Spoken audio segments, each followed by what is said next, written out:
7:15 de la mañana estamos de retorno en Altavoz en Radio Vital y efectivamente tiene que prosperar esta investigación al hermano de Dina Boluarte. Nos referimos a Nicanor Boluarte porque justamente en estos momentos ya empezó la diligencia a las 5 de la mañana aproximadamente este allanamiento en la residencia, en la vivienda de Nicanor Boluarte en el distrito de San Borja.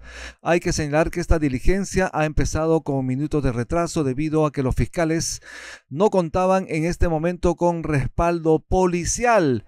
Hay que señalar que esta es una situación que debe ir hasta el fondo, toda vez que hay presunta corrupción en el hermano, ofrecido en este caso por el hermano de la presidenta Dina Boluarte. Así es, se trata del caso de esta diligencia, este allanamiento está enmarcado en el caso de los Guayquis en la sombra.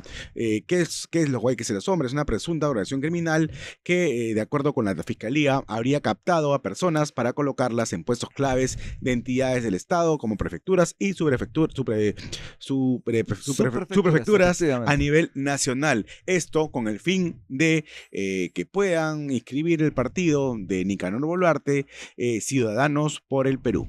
Efectivamente, vamos a conversar en breve con Iván Arenas, él es analista político, por eso vamos a hacer una breve pausa para presentarlo en breve. Ya volvemos. Ya regresamos.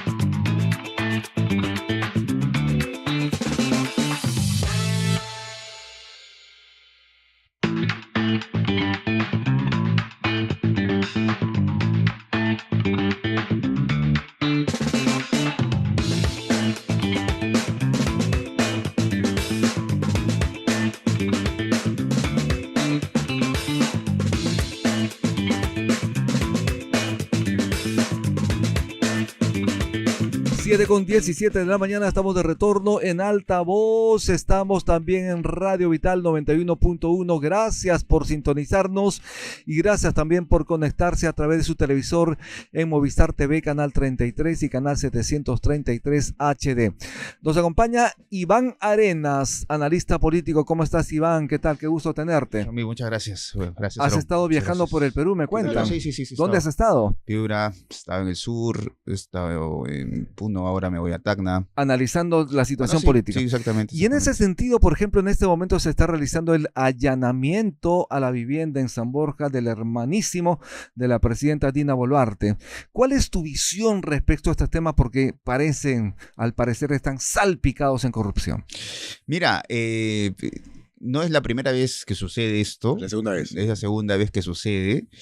Hay evidentemente unas, digamos, investigaciones sobre el tema, pero también hay un tema de que esto vuelve a ser una especie de nuevamente un capítulo de una guerra política, ¿no? ¿Crees tú que hay una guerra política detrás? Claro que sí, yo creo que sí, hay una guerra política, ¿no? Al margen de quién es beneficiado, quién es culpable, quién tiene la razón o no, yo creo que eso básicamente merece un análisis de ese tipo.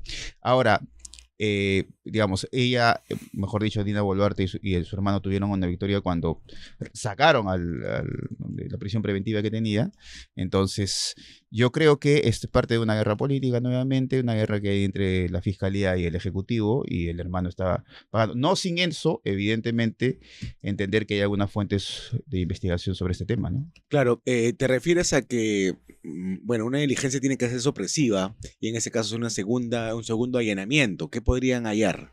Exactamente, o sea, porque, o sea, si tú haces un allanamiento, tal como ahora se hacen, ¿no? Con los protocolos que existen ahora, ¿qué podrían hallar de alguien que es un partido político, una cosa así? Después no ya se sabe eso, ¿no? Se sabe eso, o sea, ¿qué podrían hallarle a un señor que ya le han hallado la primera vez y que me imagino debe tener en resguardo, entre comillas, algunas cosas que probablemente lo comprometerían, ¿no? Entonces, me parece básicamente una especie de gesto político de parte de la Fiscalía, más que un tema de investigación pura, ¿no?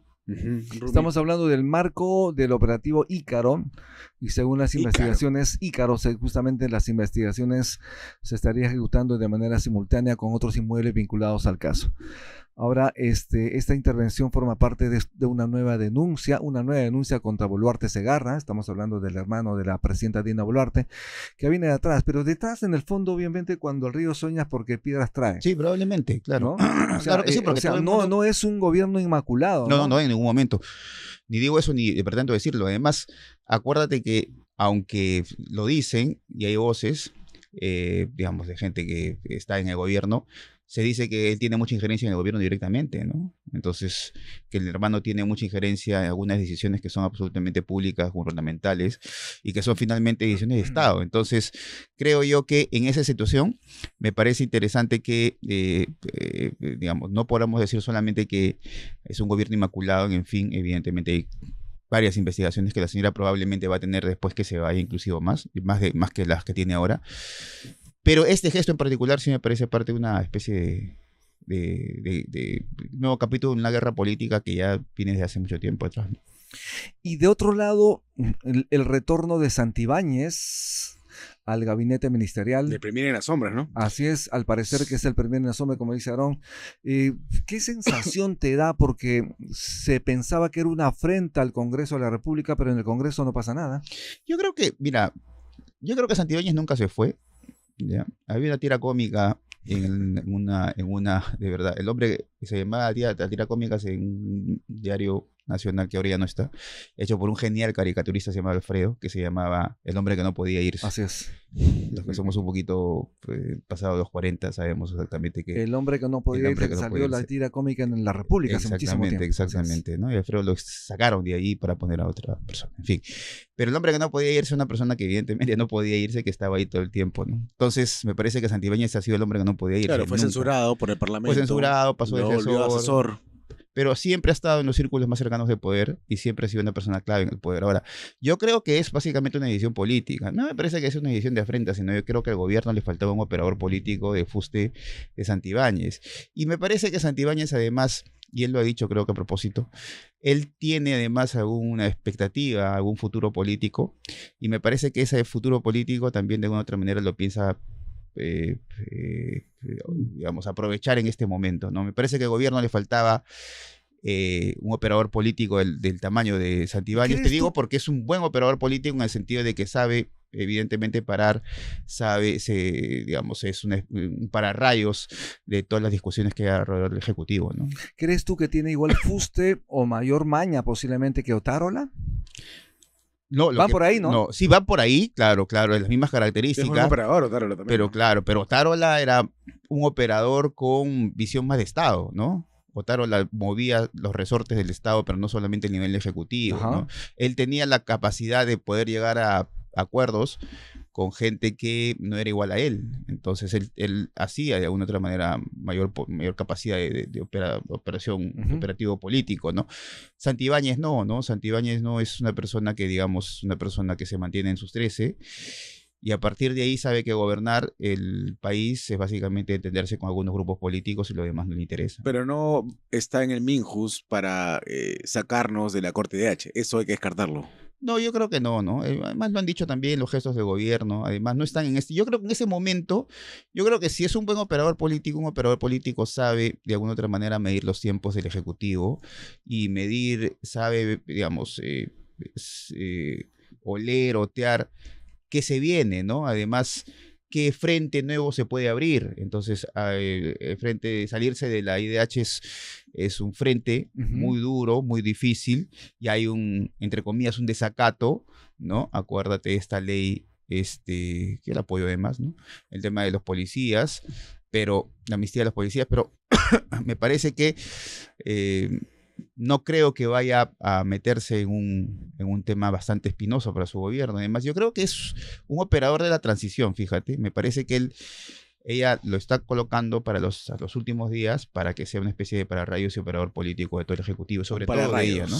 Me parece. En este caso sería un defensor acérrimo de las acciones de la presidenta Dina Boluarte, porque obviamente conoce muchísimo del accionar de la mandataria, obviamente conoce lo que estaría haciendo con el país, por lo tanto lo va a mantener ahí. No solamente eso, además él tiene El Minjus, el INPE está en manos del Minjus. Exacto. Está Vizcarra allí, tiene incidencia en algunos casos importantes. Entonces, a mí me parece que es un operador político. Yo creo que el gobierno está que se prepara para una especie de salida y en esa salida necesita gente que sea operadora, ¿no? ¿Crees tú que el traslado del expresidente Vizcarra de un lugar donde están los expresidentes a una cárcel común tiene la mano de Santibáñez? Me parece que no necesariamente, me parece que ahí sí hay me parece que varios interesados allí en ese sentido, ¿no? ¿Quién es? Una parte de la oposición, ¿no? Pero torpe, ¿no? Me parece que torpe porque lo victimizan a un hombre que, si bien todavía no es culpable, pero todas las evidencias están allí y aparentemente todo indica que el señor sería culpable. Un gran cohecho pasivo y, en fin, de corrupción, en resumidas cuentas. Pero torpe porque lo victimizan y hasta ahora nadie sabe responder. Se supone que Santibáñez el día de hoy va a haber una especie de conferencia de prensa y ahí de alguna otra manera va a dilucidar qué es lo que sucedió con el señor Vizcarra, ¿no? A mí me parece que debieron colocarlo porque lo victimizan y alguien que está esperando gestos de victimización, sobre todo cuando tiene ha interpuesto en contra del Estado, digamos, para que pueda él ser en foros internacionales, para que pueda ser el candidato. Uh-huh. Bueno, estamos en altavoz. Sí, lo sacas de la vecindad de Barbadillo, ¿no? Ya no está junto a los expresidentes presuntamente corruptos, ¿no? Mira, si yo fuese un defensor de Vizcarra, cosa que nunca lo sería, pero aprovecharía el momento para justamente victimizarlo, ¿no? Diría, ¿sabes qué? Es un presidente que ha habido decisiones gubernamentales, la oposición no lo quiere, una especie de campaña contra él, ¿no? Y además le beneficia no tenerlo con la vecindad, entre comillas, pero no tenerlo en esa imagen lo beneficia a él, ¿no? Porque lo saca de esa situación, ¿no? Y lo manda finalmente a ser un presidente que está investigado por corrupción y está en prisión preventiva por un tema de corrupción, pero lo saca de esa imagen y esa imagen es muy importante también, potente, ¿no? Iván, vamos a hacer una pausa, ¿te parece? Sí, claro. Estamos en Altavoz en Radio Vital, estamos conversando con Iván Arenas, analista político. Vamos a regresar de inmediato.